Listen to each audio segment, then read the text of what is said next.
3টে থেকে 4টের মধ্যে আজকে আমরা লাইভে আসছি। তো তোমরা সবাই থেকো, আজকে আমার ছেলের বার্থডে, তোমরা সবাই আশীর্বাদ করো ও যেন অনেক অনেক বড় হয়।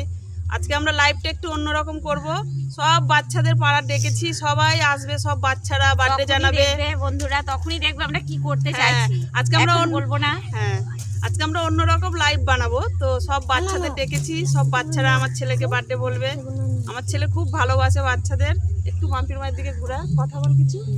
হাই বন্ধুরা, দিদিভাই বড়দিভাই যেটা বললো সেটা তো সবই শুনতেই পাচ্ছ। তো দিদিভাইয়ের কথা শুনবে।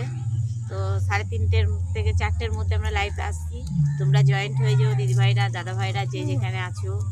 এই দিদিকে একটু দেখা, দিদি কিছু বলো। এই যে আমাদের নতুন দিদিভাই, এটা হাই বন্ধুরা, আমি সেরকম কিছু জানি না বলতে, তা ওনারা যেটা বললো তা আপনারা একটু আশীর্বাদ করবেন বাচ্চাটাকে, যেন আরো বড় হয়, আরো কিছু করতে পারে। মানে আমাদের রাহুলের কথা বলছে। রাহুলের কথা বলছি।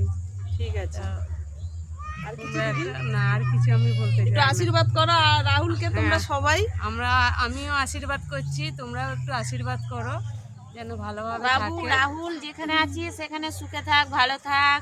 তোর বার্থডে, তোর বার্থডে ভালো জানাচ্ছি, থাকিস খুব বাবু। শুভকামনা জানাই। তোমাদের অনেক অনেক ধন্যবাদ দিদি, মাম্পির মা তোকেও। আর বন্ধুরা তোমরাও থেকো সাথে, এরকম আশীর্বাদ করো আমাদের রাহুলকে যেন অনেক বড় হয় ও জীবনে। হ্যাঁ, অনেক বড় হবে, ভালোভাবেই থাকবে। ও বাচ্চা খুব ভালোবাসে, বাচ্চাদের সব বাচ্চাদেরও খুব ভালোবাসে। তো টাটা বন্ধুরা, 3টে 3:30-এর মধ্যে আমরা টাটা। আসছি।